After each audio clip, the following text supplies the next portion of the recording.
Very good afternoon बच्चों। Circular motion का crash course का लेक्चर 2 लेके आए हैं आज हम। और इस लेक्चर में क्योंकि आप लोगों की बहुत डिमांड थी कि सर सवाल कराइए, ज़्यादा कॉन्सेप्ट कम कराइए, आज सिर्फ आपको नॉन यूनिफॉर्म सर्कुलर मोशन के अंदर जब सेंट्रीपिटल के साथ टेंजेंशियल एक्सेलरेशन भी एक्ट कर रहा होता है तब नेट एक्सेलरेशन कैसे कैलकुलेट किया जाता है उतना सा कॉन्सेप्ट सिखा के 5 मिनट की थ्योरी सिखा के आज आपको 10 शानदार सवाल कराने वाला हूं, जिसको करके आपको मजा आ जाएगा सर्कुलर मोशन के सवाल। चलिए, तो नॉन यूनिफॉर्म सर्कुलर मोशन की बात हो रही है। अब ऐसे सर्कुलर मोशन में वेलोसिटी के मैग्नीट्यूड के साथ साथ डायरेक्शन के साथ साथ वेलोसिटी का मैग्नीट्यूड भी बदलेगा, यानी स्पीड भी बदलेगी। तो ऐसे केस में एक नया एक्सेलरेशन एक्ट करता है which is called tangential acceleration. Since आप ऑलरेडी जानते थे कि सेंट्रीपिटल एक्सेलरेशन हमेशा इंस्टेंटेनियस वेलोसिटी और डिस्प्लेसमेंट के परपेंडिकुलर था, तो वो वर्क डन नहीं कर सकता था, वो पावर इंपार्ट नहीं कर सकता था, वो काइनेटिक एनर्जी नहीं बदल सकता था। बट अगर कोई बॉडी सर्कुलर मोशन में मूव कर रही है, आप स्कूटी चला रहे हैं, सर्कुलर टर्न आने पे ब्रेक लगा रहे हैं, तो आपकी स्पीड कम या ज्यादा हो रही है, तो ऐसे केस में एक नया एक्सेलरेशन आता है जिसको हम बोलते हैं tangential acceleration, which is along the tangent, और वो उसको हक है वेलोसिटी को कम या ज्यादा करने का मैग्नीट्यूड में। ठीक है, नेट एक्सेलरेशन सेंट्रीपिटल और टेंजेंशियल एक्सेलरेशन का रिजल्टेंट होने वाला है। ध्यान दीजिए बच्चों। तो एक सर्कुलर मोशन था यूसीएम, यूनिफॉर्म सर्कुलर मोशन, उसमें एक ही एक्सेलरेशन था towards the centre of the circle. इसको सेंट्रीपिटल एक्सेलरेशन या आप नॉर्मल एक्सेलरेशन कह सकते हैं या रेडियल एक्सेलरेशन कह सकते हैं। It is along the radius, normal because it is perpendicular to the velocity. इसका फॉर्मूला होता है v square by r. v को हम r ओमेगा से डिनोट करते हैं और ये आ गया आपका ओमेगा स्क्वायर r। तो याद रखिए सेंटर की तरफ जो फोर्स लगता है सेंट्रीपिटल फोर्स, वो होता है मास times centripetal acceleration, which may be mv square by r also and mr omega square also. याद रखिएगा बच्चों, इसमें हम बहुत तगड़े सवाल खेलने वाले हैं आज। देखिए, अब अगर speed is also changing with time, speed is also changing, अगर स्पीड भी बदल रही है, तो देखिए ये बात याद रखिएगा कि सेंट्रीपिटल एक्सेलरेशन को ये हक नहीं है कि वो स्पीड को बदल पाए, क्योंकि वो वेलोसिटी के परपेंडिकुलर होता है, डिस्प्लेसमेंट के परपेंडिकुलर होता है, उसके द्वारा किया हुआ वर्क डन 0 होता है। ठीक है, मान लीजिए कि किसी भी समय पर स्पीड कम या ज्यादा हो रही है, तो एक एक्सेलरेशन टेंजेंट के अलोंग भी एक्ट करता है। और फॉर्मूला क्या होता है इसका? टेंजेंशियल एक्सेलरेशन का फॉर्मूला होता है dv बाय dt। अब अगर हमें किसी भी समय पर नेट एक्सेलरेशन निकालना है, तो नेट एक्सेलरेशन इन दोनों का रिजल्टेंट होता है, और नेट एक्सेलरेशन होता है अंडर रूट में सेंट्रीपिटल एक्सेलरेशन का स्क्वायर और टेंजेंशियल एक्सेलरेशन का स्क्वायर। कभी भी किसी सर्कुलर मोशन में, सर्कुलर पाथ में मूव करने वाले पार्टिकल पे एक्ट करने वाला फोर्स पूछा जाएगा, तो याद रखिएगा आपको नेट एक्सेलरेशन निकालना होगा, सेंट्रीपिटल और टेंजेंशियल का रिजल्टेंट, फिर मास से मल्टीप्लाई करेंगे तो फोर्स आ जाएगा। अच्छा, अब देखिए सेंट्रीपिटल एक्सेलरेशन तो आपका वही है v स्क्वायर बाय आर, उसका स्क्वायर। टेंजेंशियल एक्सेलरेशन आप अपना डेरिवेटिव करके निकालिएगा dv बाई dt, उसका स्क्वायर। ठीक है, नेट एक्सेलरेशन क्या एंगल बनाएगा? ये देखिए, इस टाइप पे क्वेश्चन नीट 2016 में भी आया हुआ है, और इससे पहले और इसके बाद में बहुत सवाल आए हुए हैं। तो यहाँ पर tan थीटा अगर आपको निकालना है हॉरिजॉन्टल के साथ, तो वो होगा आपका परपेंडिकुलर डिवाइडेड बाय बेस। तो यहाँ से आप थीटा निकाल लीजिएगा। राइट बच्चों, तो ऐसा केस कब है? सेंट्रीपिटल एक्सेलरेशन तो हमेशा ही है, क्योंकि वेलोसिटी की डायरेक्शन तो हमेशा ही बदलती है सर्कुलर पाथ में, लेकिन टेंजेंशियल एक्सेलरेशन तभी एक्ट करेगा जब वेलोसिटी का मैग्नीट्यूड या फिर स्पीड भी बदल रही होगी। ठीक है, बस यही कॉन्सेप्ट था आज की वीडियो में। अब हम जबरदस्त सवाल शुरू करते हैं बच्चों। अभी बच्चों थोड़ी सी वीडियो की लेंथ छोटी होती है, इस वीक अगले नेक्स्ट वीक से आई होप कि वो वीडियो की लेंथ हम थोड़ी सी इंक्रीज करेंगे। चलिए, तो बहुत ज्यादा इंपॉर्टेंट सवाल है, सुपर लेवल सवाल से शुरू किया है, आगे जाके सवाल थोड़े आसान भी हैं, बट ये सवाल अपने आप में सुपर लेवल है। काइनेटिक एनर्जी एक पार्टिकल की सर्कुलर मोशन में as स्क्वायर है, s वो आर्क है, आर्क की लेंथ है, वो डिस्टेंस है जो उसने ट्रैवल किया है, capital A is some constant. पूछा क्या है? इसका नेट एक्सेलरेशन बताइए। देखिए, मुझे दो चीजों की आवश्यकता है, एक सेंट्रीपिटल एक्सेलरेशन, एक टेंजेंशियल एक्सेलरेशन। अगर नहीं होगा टेंजेंशियल एक्सेलरेशन तो खुद ब खुद जीरो आएगा, मुझे उसके लिए चिंता करने की जरूरत नहीं है। ठीक है, तो सबसे पहले काइनेटिक एनर्जी को आप हमेशा हाफ एम वी स्क्वायर लिख के सेंट्रीपिटल एक्सेलरेशन कैलकुलेट करिए। Kinetic energy half m v square है which is a s square, यहां से v स्क्वायर की वैल्यू आती है 2as स्क्वायर बाई एम। हम सब जानते हैं सर्कुलर पाथ की रेडियस को आप r मान लीजिए यहां पर, और सेंट्रीपिटल एक्सेलरेशन का फॉर्मूला आपका v स्क्वायर बाय रेडियस होता है, यानी ये होता है 2as square by M R. ये आपका सेंट्रीपिटल एक्सेलरेशन आ गया। अब जब सेंट्रीपिटल एक्सेलरेशन आपका आ चुका है, अब आपको नेक्स्ट आवश्यकता है टेंजेंशियल एक्सेलरेशन की। तो अब वेलोसिटी को डिफरेंशिएट करते हैं तो टेंजेंशियल एक्सेलरेशन आ जाता है। तो कर दीजिए ना, वेलोसिटी निकालिए, ये क्या आएगा अंडर रूट में 2a by m into s, differentiate करिए। वेलोसिटी का डेरिवेटिव टेंजेंशियल एक्सेलरेशन है, ये आएगा अंडर रूट में 2a बाय एम, और s का derivative ds by D t, और ds by D t is velocity. तो चलिए टेंजेंशियल एक्सेलरेशन में थोड़ा सा और घुमाव आता है, तो चलिए अब आगे करते हैं। टेंजेंशियल एक्सेलरेशन हमारा आ चुका है, वो क्या है देखिए, ds बाई डी टी फिर से वेलोसिटी है बच्चों, तो under root 2a by M, फिर से वेलोसिटी की जगह पुट करिए, फिर से ds by D T velocity है तो वेलोसिटी की वैल्यू फिर से पुट करिए। मैंने क्या किया है, मैंने एक स्टेप और लिखता हूँ। टेंजेंशियल एक्सेलरेशन आया अंडर रूट में 2a by M, ds by D T को हम वेलोसिटी बोलते हैं प्यार से, तो लिख दिया मैंने 2a by M into S, root से रूट ये मल्टीप्लाई कर दीजिए तो 2as बाई एम आपका टेंजेंशियल एक्सेलरेशन है बच्चों। अब अगर आपको नेट एक्सेलरेशन निकालना है तो देखिए थोड़ी सी मेहनत खुद करिएगा, ये होगा सेंट्रीपिटल एक्सेलरेशन और टेंजेंशियल एक्सेलरेशन का रिजल्टेंट। अगर आपसे नेट फोर्स पूछा जाता तो कोई बड़ी बात नहीं है, आप इसको मास से मल्टीप्लाई करने का कष्ट करिएगा, मास इंटू नेट एक्सेलरेशन। बहुत ही शानदार सवाल है बच्चों, बहुत ही बढ़िया सवाल है। काइनेटिक एनर्जी ना, ये काइनेटिक एनर्जी से बहुत खेलते हैं सर्कुलर मोशन के चैप्टर के अंदर, तो प्लीज नोट करिए बच्चों। अगला सवाल देखते हैं।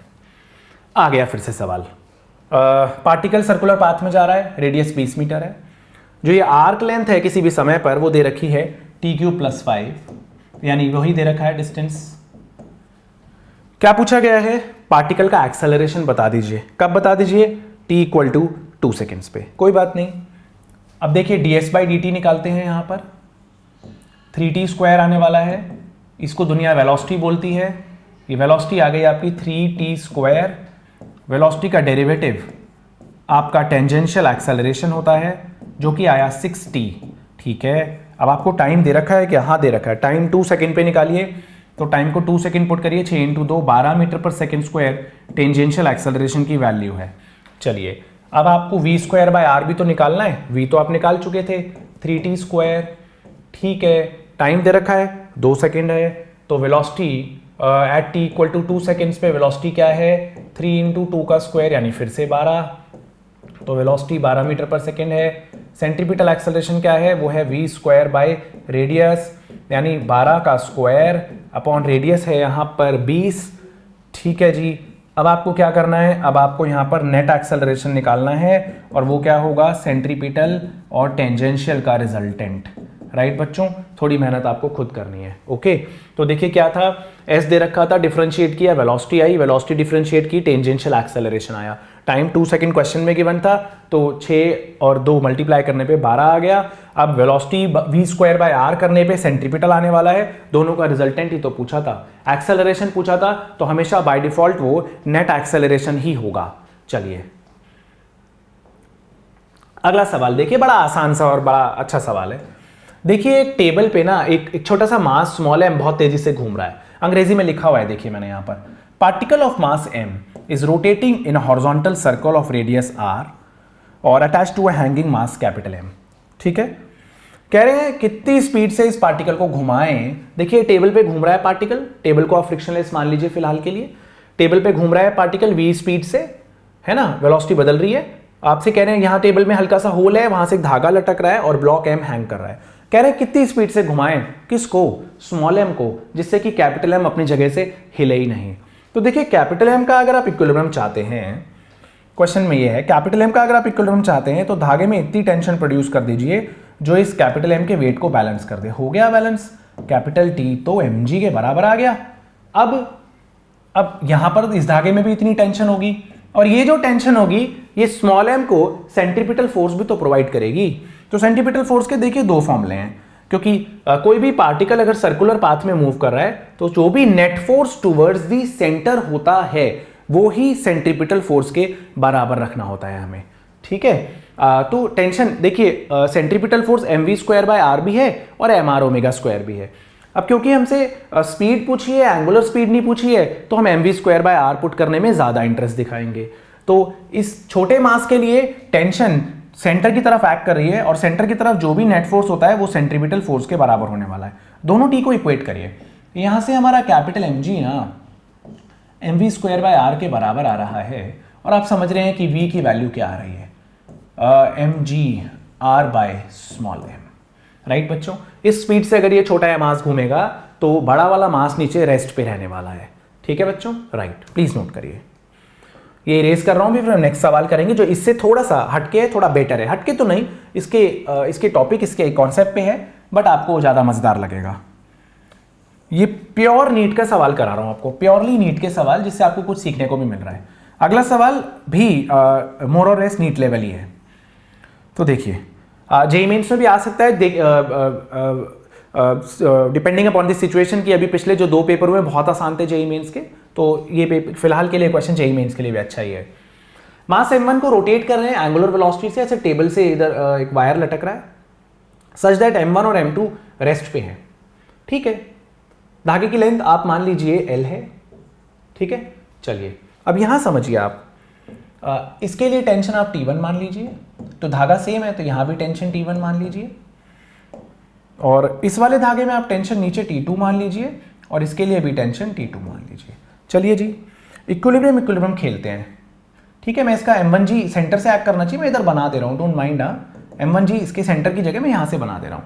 तो सुनिए अब इक्विलिब्रियम की बात करते हैं। आप चाहते हैं कि m2 ना हिले, m2 रेस्ट पे रहे, तो m2 तो तभी ना रेस्ट पे रहेगा जब T2 और m2g बराबर होंगे। तो करिए ना, T2 और m2g को बराबर कर दीजिए। उसके बाद आप चाहते हैं कि m1 भी रेस्ट पे रहे, तो m1 तो तब रेस्ट पे रहेगा ना जब T1 वेट और T2 दोनों के बराबर होगा। सही बात है, लेकिन T2 तो m2g के बराबर आ चुका है, तो T1 m1g प्लस m2g के बराबर होगा। बस अब सारा खेल T1 पे अटक गया है। T1 कहाँ है? ये है। अरे इस m1 को आप एंगुलर वेलोसिटी ओमेगा से घुमा रहे हैं ना सर्कल में, तो सेंटर की तरफ नेट फोर्स कितना है? सेंटर की तरफ नेट फोर्स, टेबल फ्रिक्शनलेस है क्योंकि टेबल पे आपको फ्रिक्शन अभी मेंशन नहीं है, ठीक है। तो सेंटर की तरफ नेट फोर्स जो है वो T1 है। अब जो भी सेंटर की तरफ नेट फोर्स होगा आखिर वही तो सेंट्रीपिटल फोर्स देगा घूमने के लिए m1 को, तो लिख दीजिए बट T1 ही तो घुमा रहा है m1 को। T1 is equal to mr⍵² है बच्चों। L रेडियस हो गई और ओमेगा आप समझ गए, mr⍵² भी सेंट्रीपिटल फोर्स का फॉर्मूला है। चलिए T1 की वैल्यू इधर पुट कर दीजिए अब, तो m1 L⍵² equals to m1 g plus m2g। क्या निकालना है हमें निकालना है m1 डिवाइडेड बाय m2, तो निकल गया m1 ⍵² L minus g equals to m2g। m1 by m2 आ गया यहां से, m1 बाय m2 यहां से आ गया g divided by ⍵² L minus g। I hope सबको क्लियर हुआ बच्चों। This was a very good problem. देखिए इसका इक्विलिब्रियम और इसको जो टेंशन लग रही है सेंटर की तरफ वो ही सेंट्रीपिटल फोर्स दे रहा है, right. This is a very very good question, right बच्चों, प्लीज नोट करिए।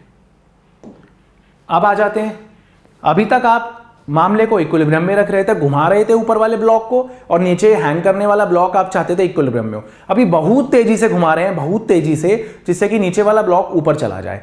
और अगर धीरे धीरे घुमाएंगे, रिक्वायर्ड स्पीड से धीरे घुमाएंगे, तो नीचे वाला ब्लॉक धीरे धीरे डिसेंड करेगा, और बहुत तेजी से घुमाएंगे तो ऊपर आने लगेगा। तो अभी देखिए कुछ ऐसा ही सवाल है।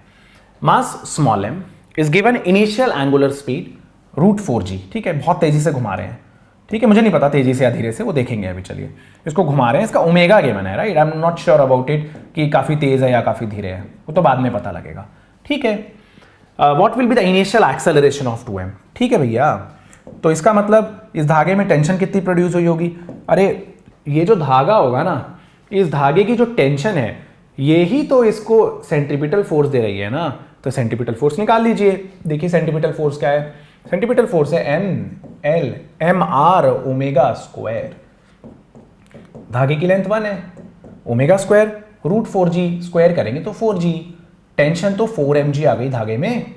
अब वही जो होल से नीचे लटक रहा है धागा उसमें भी 4mg होने वाली है यही। अब भैया टेंशन ज्यादा है हैंगिंग मास से के वेट से, हैंगिंग मास के वेट से, तो जाहिर सी बात है कि हैंगिंग मास ऊपर जाएगा। कितना एक्सेलरेशन से जाएगा वो चेक कर लेते हैं। अब ये बात तो क्लियर हो गई है कि हैंगिंग मास तो ऊपर को भागेगा। अब कितने फोर्स से भागेगा, कितना एक्सेलरेशन से भागेगा, तो 2m के लिए देखिए, 2m के लिए 4mg ऊपर को, 2mg नीचे को, नेट फोर्स आ गया ऊपर को, ये बराबर होगा उसके मास इनटू उसके एक्सेलरेशन के। तो यहां से एक्सेलरेशन आ गया g, लेकिन अपवर्ड डायरेक्शन में है ना, g in the upward direction. I hope आपको समझ आया है बच्चों, प्लीज नोट करेंगे। अगला सवाल, हाँ भाई ये बहुत नकली सवाल है, बहुत ही नकली। अब देखिए कुछ बच्चे कहते हैं सर मुश्किल पढ़ाया है, पिछले लेक्चर में कह रहे सर बहुत मुश्किल है प्रोजेक्टाइल। ठीक है, तो मैंने कुछ आसान सवाल भी डाल दिए हैं, ठीक है, क्योंकि मुझे तो आप सबको ही खुश रखना है। चलिए, a body of mass m is moving in a circle of radius r, kinetic energy दे रखी है k0। k0 क्या होता है, हाफ mv स्क्वायर, सर्कल की रेडियस r। कह रहे रेडियल फोर्स कितना है, रेडियल फोर्स क्या होता है, सेंट्रीपिटल फोर्स कितना होता है, mass into centripetal acceleration. Centripetal acceleration क्या होता है, mv स्क्वायर बाय, अरे भाई साहब बस mv स्क्वायर बाय r निकालना है। तो देखिए mv स्क्वायर की वैल्यू क्या है, 2k0, और सेंट्रीपिटल फोर्स क्या है, mv स्क्वायर बाय r। ठीक है, तो ये आ गया 2k0 बाय r। ठीक है, दुनिया का सबसे नकली क्वेश्चन, दुनिया का सबसे नकली क्वेश्चन। ठीक है, आई होप आपको समझ आया बच्चों, वेरी वेरी इजी, नोट करेंगे प्लीज। चलिए देखिए, एक ना बहुत जबरदस्त चीज बताता हूं मैं आपको, बहुत जबरदस्त। काइनेटिक एनर्जी आपको 2t स्क्वायर गिवन है। ठीक है, kinetic energy is 2t square, और आपसे पूछ रहे हैं कि इंस्टेंटेनियस पावर बताइए। तो मेरी एक तो कॉन्सेप्चुअल बात याद रखिए कि सेंट्रीपिटल एक्सेलरेशन के द्वारा जो डिलीवर्ड पावर है वो तो शून्य है। क्यों? क्योंकि भैया जो सेंट्रीपिटल फोर्स है वो है मास टाइम्स सेंट्रीपिटल एक्सेलरेशन। अब सेंटर की तरफ ही डायरेक्टेड होगा ना, अरे जो डायरेक्शन सेंट्रीपिटल एक्सेलरेशन की होगी वही तो डायरेक्शन सेंट्रीपिटल फोर्स की भी होगी। ठीक है, अब देखिए आगे, अब देखिए यहां पर ये है हमारा टेंजेंशियल फोर्स, मास टाइम्स टेंजेंशियल एक्सेलरेशन। ठीक है, अब वेलोसिटी ना या तो टेंजेंशियल एक्सेलरेशन की डायरेक्शन में है या उसके अपोजिट है। मान लेते हैं कि चलिए इसी डायरेक्शन में है, वेलोसिटी इंस्टेंटेनियस है ना। तो देखिए अब सेंट्रीपिटल फोर्स के द्वारा तो पावर डिलीवर्ड 0 है, क्योंकि F.V 0 है ना। तो जो भी पावर डिलीवर होती है वो सिर्फ टेंजेंशियल फोर्स के द्वारा ही डिलीवर होती है ना, क्योंकि सेंट्रीपिटल फोर्स के द्वारा डिलीवर्ड पावर तो शून्य है। मैंने आपको बताया ही है कि सेंट्रीपिटल फोर्स तो कोई वर्क नहीं करता, कोई पावर नहीं देता, काइनेटिक एनर्जी नहीं बदलता। याद रखिए आप ये बात, ठीक है। तो पावर सिर्फ टेंजेंशियल फोर्स डिलीवर करेगा, सेंट्रीपिटल फोर्स नहीं करेगा। ठीक है, अब एक बात बड़ी शानदार सी मैं आपको सिखाना चाहता हूँ। ऑल्दो मैं आपको यहाँ पर ऐसे बता सकता हूँ सुपर डुपर शॉर्टकट के तौर पे, बट फिलहाल पहले कॉन्सेप्ट बताता हूँ आपको, फिर बताऊंगा। अगर आपको, मेरी बात को ध्यान से सुनिए, अगर आपको किसी भी सवाल में, सर्कुलर मोशन के सवाल में यह बोल दिया जाए कि पार्टिकल गोल गोल घूम रहा है, वो तो बोलेंगे ही गोल गोल घूम रहा है, सर्कुलर मोशन का सवाल है, उसकी काइनेटिक एनर्जी ये है टाइम का function 2t square 4t cube 3t square 8t cube t की पावर 4, वॉट एवर, कुछ भी दे रखी हो, सीधे काइनेटिक एनर्जी को डिफरेंशिएट कर डालना। काइनेटिक एनर्जी को डिफरेंशिएट करते ही पावर मिल जाएगी आपको। देखिए कैसे, काइनेटिक एनर्जी का डेरिवेटिव देखिए क्या आता है। काइनेटिक एनर्जी का डेरिवेटिव देखिए, हाफ m v स्क्वायर का डेरिवेटिव 2v, और टाइम के रिस्पेक्ट में किया इसलिए v का डेरिवेटिव dv बाई dt। 2 से 2 गायब कर दीजिए, आप 2 से 2 गायब कर दीजिए यहां पर। चलिए, तो mv और dv बाई dt होता है टेंजेंशियल एक्सेलरेशन। ये क्या हो गया, mass into tangential acceleration, tangential force into velocity, क्या होता है ये, पावर होती है। तो याद रखिए, इसकी कोई ज़रूरत नहीं है सिखाने की मेरे को। जब भी काइनेटिक एनर्जी दे रखी हो ना आपको, मेरी बात ध्यान से सुन लीजिए, जब भी काइनेटिक एनर्जी सर्कुलर मोशन के अंदर गिवन हो, उसे बस और बस और बस डिफरेंशिएट कर दीजिएगा, आपको इंस्टेंटेनियस पावर मिल जाएगी, आपको दिमाग लगाने की जरूरत नहीं है, बिल्कुल बहुत आसान हो गया। तो देखिए इस सवाल में काइनेटिक एनर्जी दे रखी है। देखिए टेक्निकली क्या करते हैं लोग, टेक्निकली बहुत मेहनत करते हैं लोग, इसमें हाफ एम वी स्क्वायर रखेंगे, हाफ एम वी स्क्वायर लिख लेंगे, हाफ एम वी स्क्वायर के बाद वहां से वेलोसिटी निकालेंगे, वेलोसिटी को डिफरेंशिएट करेंगे, टेंजेंशियल एक्सेलरेशन आएगा। फिर पावर के लिए फोर्स इंटू वेलोसिटी करेंगे, mass into tangential acceleration into velocity आएगा वही जो मैं निकाल रहा हूं, ठीक है। तो काइनेटिक एनर्जी है 2t², आप सोचिए मत और काइनेटिक एनर्जी को डिफरेंशिएट कर दीजिए, आपको इंस्टेंटेनियस पावर मिल जाएगी सर्कुलर मोशन में। t² का डेरिवेटिव 2t, टाइम बोला 2 second, 2 into 2 into 2 8 unit what लगा दीजिएगा, ठीक है। आपने वाट लगा दी, वैसे क्वेश्चन की यूनिट वॉट लगा दीजिएगा, ठीक है। 2t² t² का डेरिवेटिव 2t, 4t आया, टाइम 2 सेकंड पे 8 वॉट, बात खत्म हो गई। काइनेटिक एनर्जी को अंधाधुंध डिफरेंशिएट कर दीजिए, पावर प्राप्त हो जानी है, राइट। लिखिए बच्चों, अगला सवाल करते हैं।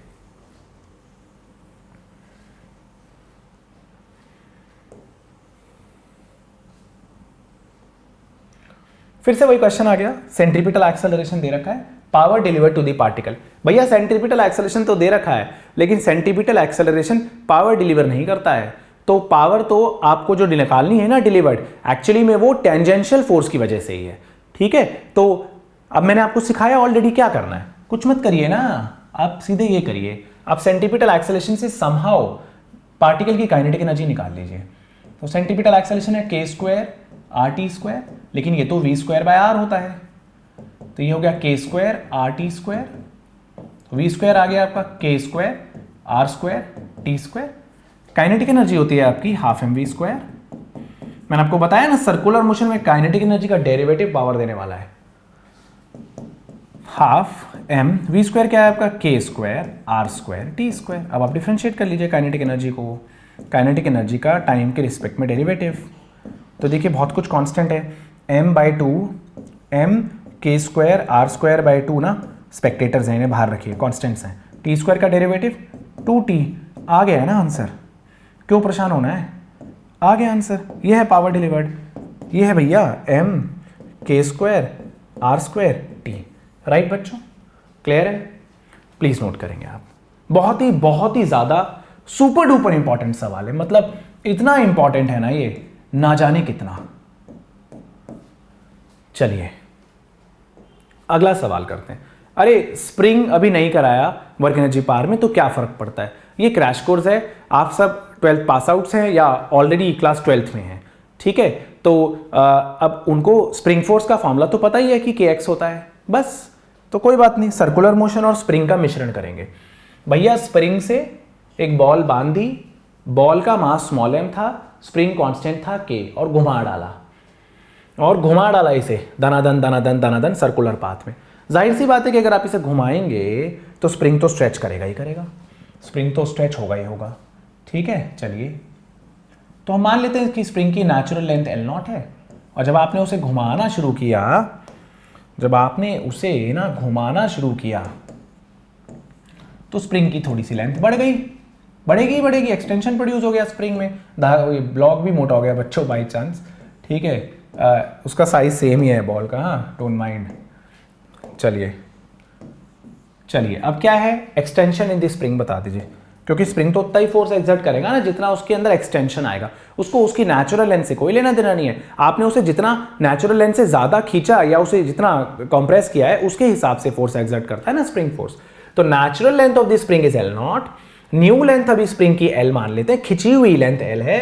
स्प्रिंग के अंदर एक्सटेंशन कितना आया बच्चों, स्प्रिंग के अंदर एक्सटेंशन आया नई लेंथ में से ओरिजिनल लेंथ माइनस करिए। अब ये स्प्रिंग तो अपने शेप को रिगेन करने के मूड में है, तो स्प्रिंग एक फोर्स लगाएगा, रेस्टोरिंग फोर्स kx लगाएगा, ठीक है। अब जो सेंटर की तरफ नेट फोर्स लगता है, आखिर वही तो सेंट्रीपिटल फोर्स प्रोवाइड करेगा, तो ठीक है kx जो स्प्रिंग का फोर्स सेंटर की तरफ लग रहा है, वो अब इस ब्लॉक को जिसको हम ऐसे घुमा रहे हैं सर्कल में, स्प्रिंग से बांध करके ऐसे घुमा रहे हैं, उसे सेंट्रीपिटल फोर्स देगा। सेंट्रीपिटल फोर्स क्या होता है, अच्छा ओमेगा की बात करी गई है, mr ओमेगा स्क्वायर। अब रेडियस क्या है L, ओमेगा नॉट का स्क्वायर। एक बार पढ़ लेते हैं डेटा क्या क्या है। स्प्रिंग की नेचुरल लेंथ L0, हाँ जी, बॉल को रोटेट करें एंगुलर वेलोसिटी ओमेगा नॉट से, हमने ओमेगा नॉट ही लिया है, ठीक है, घुमा रहे हैं। अब what will be the length of the spring, जो नई लेंथ है ना L, वो पूछ रहे हैं हमसे, ठीक है। तो K L minus L naught equals to M L omega naught का स्क्वायर। भैया क्या चाहिए? L चाहिए, कोई बात नहीं।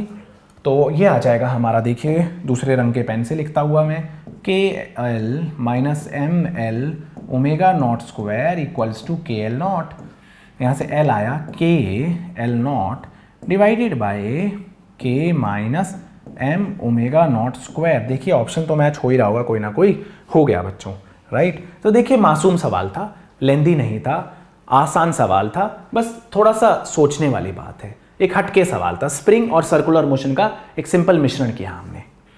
चलिए एक और सवाल करेंगे अब हम। फिलहाल के लिए इस लेक्चर का 10वां सवाल लास्ट सवाल है। अभी मैंने आज के लेक्चर में थ्योरी डिस्कस नहीं करी है ज़्यादा। अगले लेक्चर में, जो अगला सर्कुलर मोशन का लेक्चर 1 घंटे के आसपास का होगा, जो कि कल मैं अपलोड करूंगा, और उसमें आपको मैं rotating drum, rotating record player, death well वाला कॉन्सेप्ट, और bending of cyclist, banking of roads, rounding a curved road, और एक ब्लॉक को जब किसी हेमिस्फेरिकल सरफेस से छोड़ते हैं तो कब वो कॉन्टैक्ट छोड़ेगा, इस तरह के सवाल कराऊंगा, राइट। उसमें वर्टिकल सर्कुलर मोशन भी डिस्कस करेंगे, ठीक है। चलिए अगला लेक्चर थोड़ा सा बड़ा होगा। तो अब देखिए क्या बोला है, ball is released. Oh released, released का मतलब होता है फ्रॉम रेस्ट, छोड़ा है उसे, फेंका नहीं है, from rest on a concave surface, दिख ही रहा है वो तो। इनिशियल नॉर्मल रिएक्शन क्या होगा? अरे ये क्या बात हुई, बहुत आसान है। नॉर्मल रिएक्शन पूछा जा रहा है तो बता देंगे, नॉर्मल सा क्वेश्चन है, नॉर्मल रिएक्शन बताना कौन सा बड़ी बात है। देखिए भैया इस बॉल का वेट mg डाउनवर्ड एक्ट करेगा, mg का कुछ तो कंपोनेंट भी होता ही है, ये 60 डिग्री तो ये भी 60 डिग्री, ये हो गया mg cos 60 degree, mg cos 60 degree. ये होता है नॉर्मल रिएक्शन, ये होता है नॉर्मल रिएक्शन। अब सेंटर की तरफ जो भी नेट फोर्स एक्ट करता है उसी का काम होता है इस बॉल को सेंट्रीपिटल फोर्स प्रोवाइड करना है, क्योंकि वो सर्कुलर ट्रैक पे ऐसे घूम रही है, सर्कुलर मोशन में है। तो सेंटर की तरफ नेट फोर्स कितना है? सेंटर की तरफ नेट फोर्स है नॉर्मल रिएक्शन अंदर mg cos 60, cos 60 क्या होता है 1/2। ये सेंटर की तरफ जो नेट फोर्स है वो ही इसको सेंट्रीपिटल फोर्स प्रोवाइड करेगा। सर्कुलर ट्रैक की रेडियस है r। लेकिन बोला है इनिशियल नॉर्मल रिएक्शन। ये इनिशियल क्यों बोल दिया? इनिशियल बोलने का मतलब है इनिशियली आपने जब उसे रेस्ट से छोड़ा है तो स्पीड 0 होगी, 0, तो बस फिर राइट हैंड साइड 0 हो गई। नॉर्मल रिएक्शन माइनस mg/2, बच्चों राइट साइड 0, नॉर्मल रिएक्शन आ गया mg/2। देख लीजिए कितना आसान सवाल था, बहुत ही आसान सवाल का बहुत ही मासूम सा सॉल्यूशन। ऑप्शन बी करेक्ट आता है बच्चों। आज छोटा सा लेक्चर था बच्चों, इसमें 10 अच्छी प्रॉब्लम्स डिस्कस करी हमने। नेक्स्ट में बची हुई सारी थ्योरी सर्कुलर मोशन की आपको मिल जाएगी एक ही बार में। थैंक यू सो मच बच्चों।